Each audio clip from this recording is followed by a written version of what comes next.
En tant que Français, peu importe où vous habitez, que vous soyez intéressé par le sport auto ou pas du tout, vous avez forcément entendu parler d'un truc qui s'appelle les 24 heures du Mans et qui arrive généralement une fois par an et où il y a des voitures qui font la course. Et bah sachez que ces 24 heures du Mans font partie d'un championnat du monde de l'endurance, le WEC pour World Endurance Championship.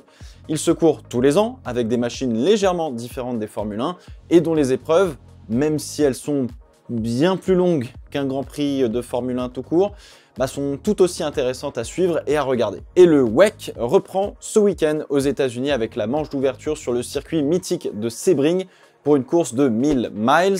Et cette année en particulier, c'est le très bon moment pour s'intéresser à l'endurance. On va donc retrouver Ferrari, Toyota, Porsche, Peugeot, Cadillac et d'autres pour la bataille à la victoire et on va fêter le centenaire de l'épreuve des 24 heures du Mans en juin.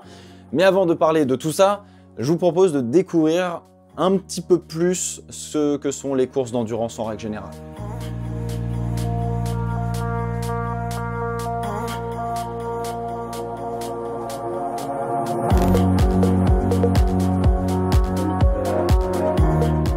Bon alors on commence par le commencement. Dans le sport automobile, on a donc deux grosses catégories que l'on va différencier, les épreuves tout-terrain et le circuit. Alors en circuit, on a donc deux gros types d'épreuves, les courses de vitesse et les courses d'endurance. Vous avez donc compris que les Grands Prix de Formule 1, ce sont donc des courses de vitesse. Malheureusement non, on n'a pas un terme équivalent à Grand Prix pour les courses d'endurance, donc ce sont juste des courses d'endurance tout simplement. Depuis l'invention de l'automobile, finalement, l'humain a toujours eu envie de prouver deux choses avec sa bagnole. Premièrement, qu'elle va vite, d'où la Formule 1, et de deux, qu'elle est fiable, d'où l'endurance. Et les courses d'endurance, et en particulier les 24 heures du Mans, ont contribué à une énorme quantité d'innovations apportées en course qui se sont retrouvées dans votre voiture ou dans l'environnement de la voiture à travers les années. Alors du coup, on a le revêtement routier en 1922, parce qu'avant c'était de la terre, les phares anti-brouillard en 1926, le pneu radial en 1951, les freins à disque, le moteur turbo, le moteur hybride en 1998, et oui, c'est la première fois au Mans,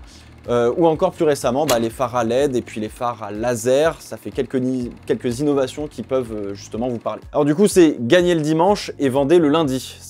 C'était et c'est toujours quelque part à ça que sert le sport automobile aujourd'hui. Et quelle meilleure publicité que de gagner une course qui dure 24 heures et prouver que sa voiture est rapide mais surtout très fiable pour un constructeur. Au début du XXe siècle, comme on découvrait l'automobile, on faisait des courses en mode un peu rallye, c'était un peu le bordel, on va pas se le cacher, de ville à ville. En fait, on partait de Paris, on allait à Vienne, on partait de Paris, on allait à Berlin, tout ça sur route ouverte, sans sécurité, et c'est comme ça qu'est née la fameuse Mille Miglia en Italie. Puis à un moment donné, au fur et à mesure, en 1906, on s'est dit que c'était peut-être pas con de fermer les routes pour limiter un petit peu le nombre d'accidents mortels, surtout à des gens qui avaient rien demandé quand on voulait faire la course.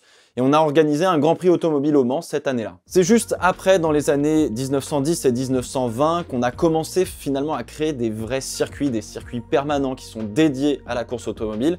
Et en 1923, on a créé l'épreuve des 24 heures du Mans, qui d'ailleurs n'était pas la première course de 24 heures au monde, mais c'est celle qui a pris le plus d'essor au fil des années, particulièrement après la Seconde Guerre mondiale. Alors, il n'y a pas que les 24 heures du Mans dans la vie, comme course d'endurance, on en a des mythiques à travers le monde, et en 1953, on a créé le championnat du monde d'endurance de voitures de sport.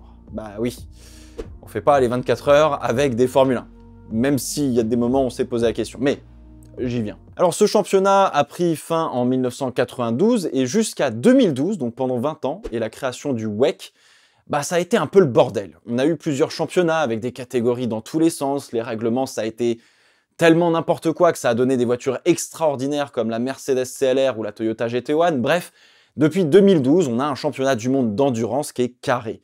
Donc dans ce championnat, on n'a pas des monoplaces comme en Formule 1 ou en Formule 2, etc., mais des voitures de type sport prototype. Alors la grosse différence, c'est que des monoplaces, ce sont des voitures non carénées. Les roues ne sont pas cachées. C'est pour ça qu'en anglais, on appelle ça des open wheelers. Alors que les voitures sport prototype, ça ressemble un peu plus à une voiture normale, entre guillemets. Bon, ok, la Porsche 963, là, ressemble pas trop à une Porsche qu'on croise sur la route. On va parler rapidement des catégories plus tard dans la vidéo, mais on va les passer en détail dans une autre vidéo à part, parce que, ouais, c'est un peu complexe.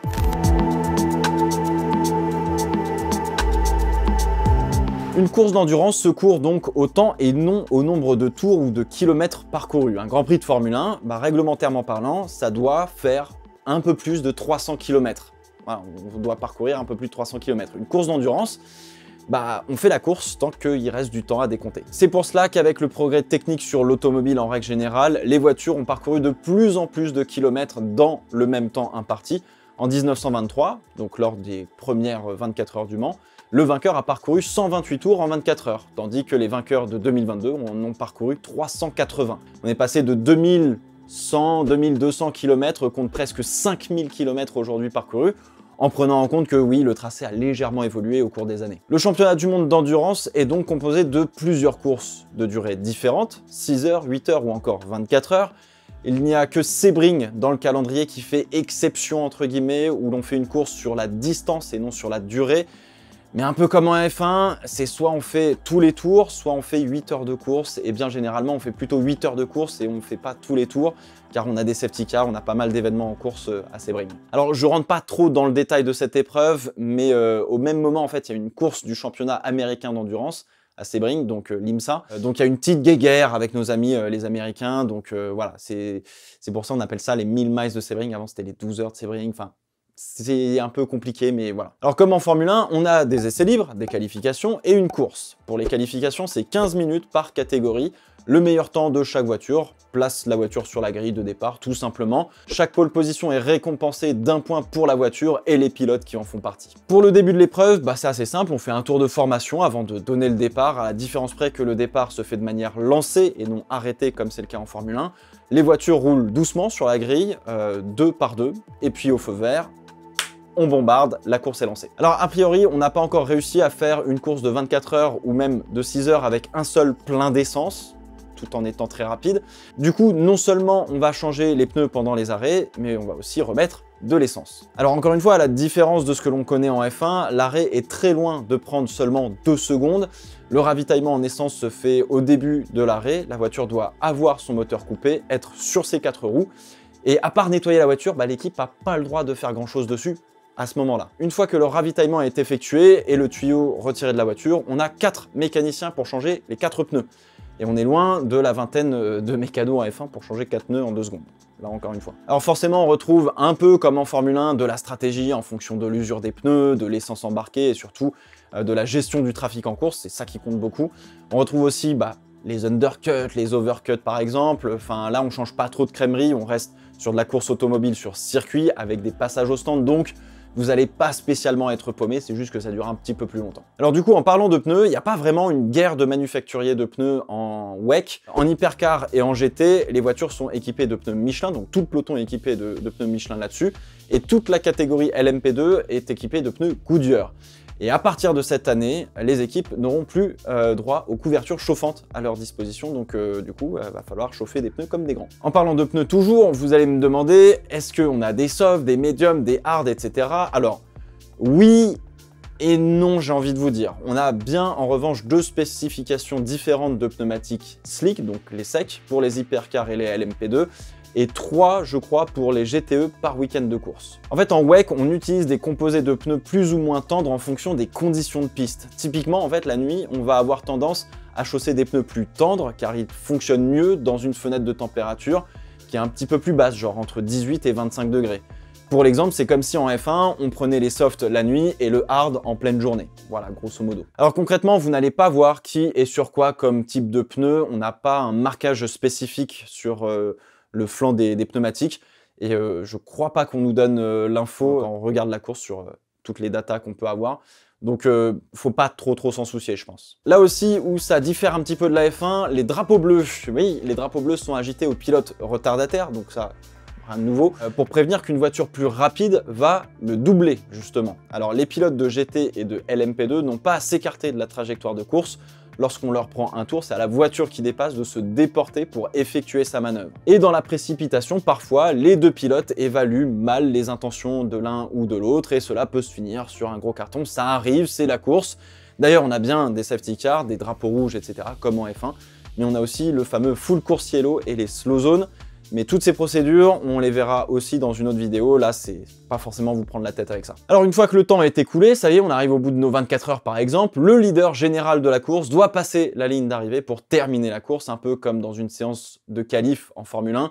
Si tu passes la ligne alors qu'il reste genre encore 2 secondes sur le chrono, bah tu dois refaire un tour complet et prendre le drapeau à damier. Les pilotes et équipes marquent des points à l'arrivée de la course, ça c'est plutôt normal. Et en fonction de la durée de la course, bah, en fait on va attribuer plus ou moins de points. C'est pour cela qu'une course de 6 heures, on prend le même barème de points que pour la Formule 1, mais pour les 24 heures du Mans par exemple, bah, les points sont doublés. Et pour 8 heures de course, pareil, il y a un barème un petit peu plus que 6 heures.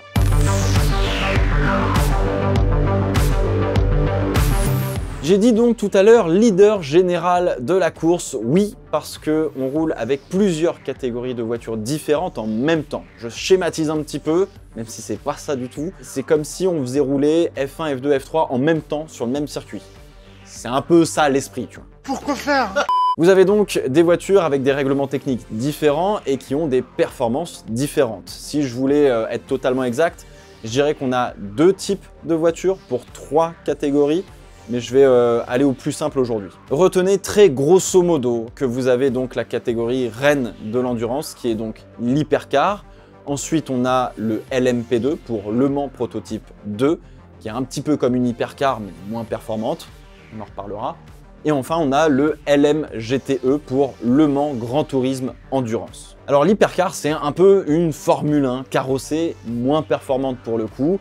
Et le GT, bah, c'est des voitures de sport bien modifiées qui ont clairement plus grand chose à voir avec la voiture de série, à part la forme générale de la voiture. Encore une fois, on va rentrer dans le détail dans une prochaine vidéo, donc vous inquiétez pas, mais vous allez voir, c'est giga stylé. Comme on fait de l'endurance, c'est que même si dans l'histoire il y a eu des tentatives, oui, il y a eu des tentatives de faire les 24 heures du Mans par exemple, avec un seul pilote à bord qui roulait la voiture. Ça, c'était il y a 70 ans à peu près. La spécificité des courses d'endurance, c'est que les voitures sont partagées par plusieurs pilotes. Les équipages se composent de 2 à 3 pilotes et le règlement dicte le mélange de types de pilotes qu'il faut dans la voiture par catégorie. Je m'explique. Encore une fois, à la différence de la Formule 1, il n'y a pas que des pilotes professionnels dans ce championnat. Il y a aussi des pilotes dont la course est une passion, un hobby, et non leur métier principal. On les appelle les gentleman drivers. C'est un peu l'équivalent des pilotes payants, mais en plus classe. Et tous les pilotes, en fait, ont un grade un peu comme sur iRacing, avec l'iRating et le safety rating, mais là, c'est en fonction de votre palmarès sportif et de vos résultats, et puis de certaines conditions que vous remplissez.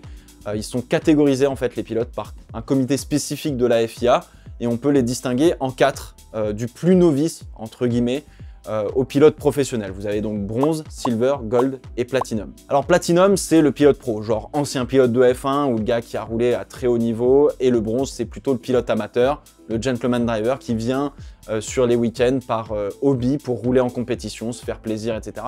Tout en ayant envie de performer, tu vois. Alors ici, pareil, on pourrait faire une vidéo entière sur la catégorisation des pilotes en endurance, mais c'est un bordel. Retenez quand même que même si on veut distinguer les pilotes, ça ne veut pas dire qu'un pilote bronze ne peut pas avoir le niveau d'un pilote gold. C'est comme sur iRacing, c'est pas parce que vous avez 3000 d'iRating comme moi que ça vous empêche de planter des bagnoles. Hein, voilà. Le mur de Daytona, on s'en souvient. Et pas que. En hypercar, pas de pilote bronze, mais pour le reste, on fait ce que l'on veut en termes d'équipage. Donc on est sur une catégorie avec quasiment que des pilotes professionnels. En LMP2, les équipages doivent se composer d'au moins un pilote silver ou bronze. Et en GTE, eh bien, au moins d'un pilote bronze et un pilote silver pour des équipages à 3. Alors, j'ai pas encore regardé finalement une course d'endurance du début à la fin, malgré avoir commenté les 24 heures du Nürburgring ou de Spa-Francorchamps il y a quelques années avec Hydro. Mais en tout cas, ce que je peux vous dire, c'est que, en fait, on peut penser que comme c'est une course d'endurance, les pilotes et les équipes vont rouler à l'économie. Et de mémoire, c'est pas tout le temps le cas, voire, je vais pas dire c'est rarement le cas, mais les mecs ils bombardent. On a des batailles d'absolument partout, particulièrement en GT pour le coup d'ailleurs, qui durent plusieurs virages, même plusieurs tours, bien longs, bref c'est très cool. Et parfois ça se finit sur la ligne au bout de 24 heures de course, alors non, vous n'êtes pas obligé de regarder du début à la fin. Il y a souvent pendant la course des résumés de ce qui s'est passé plus tôt. Donc si vous lâchez pendant plusieurs heures, bah, vous pouvez revenir et vous avez des sortes de highlights pendant qu'on diffuse la course. Alors je vais regarder la première course de l'année à Sebring, vendredi à 17 h et on sera en live ensemble pour en parler et réagir. Pour regarder le WEC, vous avez Eurosport qui diffuse tout le championnat en intégralité, ou alors vous avez l'équipe 21 qui diffuse aussi le championnat. et 18 des 24 heures du Mans. Et sinon, bah, vous avez l'équivalent de la F1 TV avec FIA WEC TV. J'ai pas encore testé pour le coup, donc je sais pas du tout ce que ça vaut, mais j'essaierai de vous faire un retour assez vite. Alors avant de vous laisser, forcément, on va faire un petit tour des forces en présence pour ce week-end, pour la catégorie hypercar, au moins que ça vous mette un peu le pied à l'étrier et que ça vous mette un petit peu d'eau à la bouche. Grosso modo, les Toyota ont l'air d'être toujours plutôt devant. La Cadillac devrait être la challenger des deux voitures japonaises donc, qui sont devant. Les Porsche sont peut-être un petit peu en retrait, à voir. Et les Peugeot ont l'air d'être à peu près au même niveau que les Ferrari, avec quelques problèmes divers et variés pour les deux équipes. Je crois que Peugeot a cassé la boîte de vitesse et il me semble que la Ferrari a eu un crash pendant les essais à Sebring du coup. Et puis bah, Jacques Villeneuve sera au départ de cette course dans une Van Wall, je sais plus comment on dit, Van Wall, vous me corrigerez dans les commentaires, en catégorie hypercar, rien que ça. D'ailleurs, vous retrouvez d'autres noms que vous connaissez déjà probablement comme des anciens pilotes de F1 aussi en catégorie hypercar. Hâte de voir ce petit monde en piste. Départ 17 h vendredi et ça nous amènera tard dans la nuit vers 1 h du matin. Voilà, on se retrouve très vite pour de nouvelles vidéos sur l'endurance et notamment bah, les voitures, parce que vous allez me poser la question plein de comment ça se passe les hypercars, les GT, etc. On a essayé de couvrir un maximum de choses pour que bah, vous soyez assez bien pour regarder votre première course d'endurance. D'ici là, portez-vous bien. Ciao, ciao.